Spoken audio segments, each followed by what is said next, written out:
Paul, well, on Tuesday you said that you couldn't bear to watch the penalties. You had to come inside and watch TV. Have you had a chance to look over them now? Yeah, I had a wee look when I got home. I picked the 5 experienced players and they proved me to be right. They were the right choice.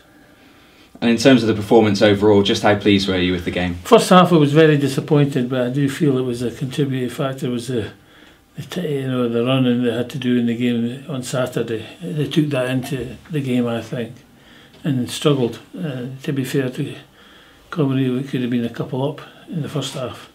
But very pleased after having words with them. They came out and responded properly, and I thought the second half we probably edged, and you could have probably won it later on.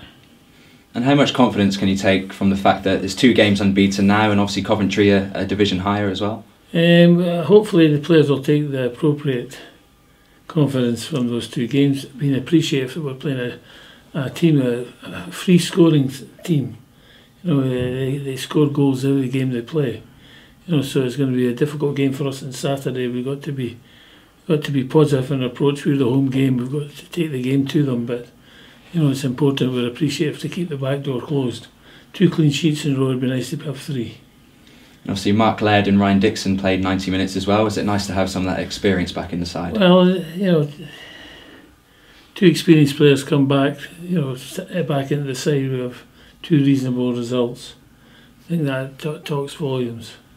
Decision making will be on the fitness of our centre backs, determining what our back four is going to be. I don't like making changes, but if Atherworthy will have a late fitness test, and Sturrock and Lacey will know tomorrow whether either of them will be available. So it's a bit worrying. So the injury list doesn't get any easier for you, because at one point it looked like Sturrock could be coming back in alongside Atherworthy, but now he's picked up a knock on Tuesday as well. He didn't play Tuesday, Sturrock, but Atherworthy could be out. Sturrock coming back and playing with Smithy. Or Lacey, depending on if both of them come through their fitness test.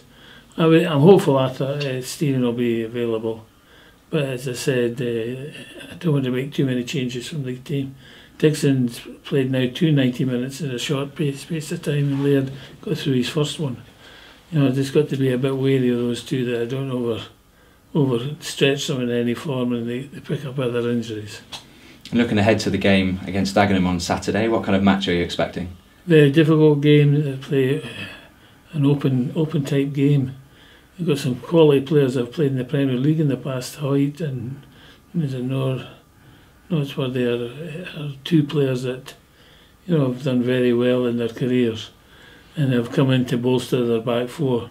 So it's going to be a very difficult game. As I said, they Curate and the Fox in the box, and they've got a few other exciting players. The boy Kane Ferdinand that plays for me at Southend knows where the goals are as well. So it's going to be, we've got to make sure we shut up shop, but we've got to also score the goals we need to get the 3 points.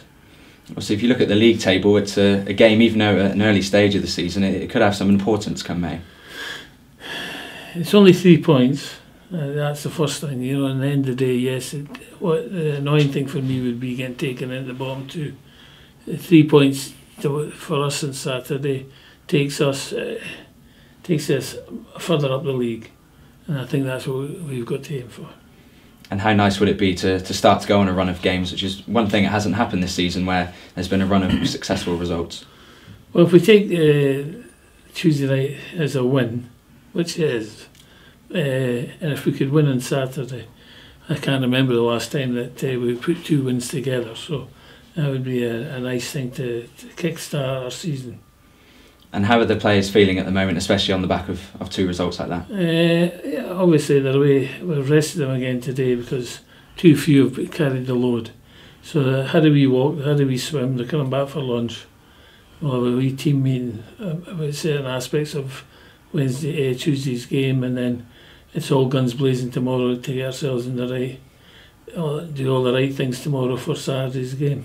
It's a cliche, there's no easy games in any division, but when you look at the fact that Yeovil haven't won at home since the game against Luton towards the start of the season, and Dagenham have conceded more goals than anyone in this division, is it perhaps an ideal opportunity to get 3 points at home? The worrying aspect is they've added 2 quality players to their defence, and they are free scoring, so a dangerous opposition. We've got to be professional in our approach. And in terms of the players who are on the injury list that aren't looking to Saturday's game, how are they doing in terms of their recovery? Well, there's still 4 or 5, long-term ones. Compton might be a while. Dawson's it's going to take him a while to get back. Tozer's going to be a while. Shiwami is going to be a while. So it's it's so frustrating knowing that there's the quality we've got, lying in the treatment room and not being able to bring the whole regalia out. Still, as I said, I think there's a couple of positions we're crying out for, which I think would totally put us in the right direction, but that's something we'll cross that bridge later. At the beginning we've got to get healthy.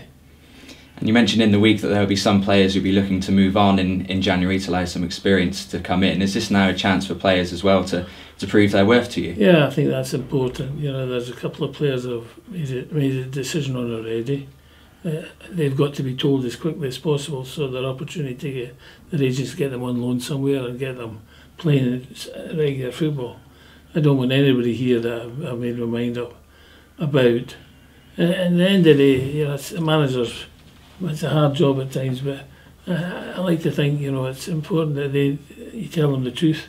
You're honest with them. Make sure they appreciate the reasons why I don't fancy them. I've come to the conclusion on a couple of players at this minute. They're going to be told in the next couple of days that they're surplus to requirements, and then it's up to them to find the appropriate home. Perfect. Thank you very much. Okay. Dagenham were also in JPT action this week, Paul, but they played last night rather than Tuesday. Will that extra day's rest for your players be a benefit? Well, had we not had the 2 games back to back and so much running to be done, I would probably said yes. But with the 2 games have taken a lot out of certain players. So I don't think it's going to matter in any form. I think it'll be I think the important thing for us is how we start the game. We stamp our authority as quickly as possible, enabling us to benefit from that. And we spoke about Laird and Dixon getting through 90 minutes on Tuesday. Is that testament to their fitness levels that they managed to do that straight away? Yeah, they're model professionals. At the end of the day, the boy Laird played 2 positions as well. And the night there, and Dixon's filled in at left back very competently. So in the end, it's been and recovered ourselves. Because we had lost our 2 centre halves. It was a worry how we were going to fit our back four together. But I thought the back four did excellent, and I'm hopeful they'll take that on to the game on Saturday.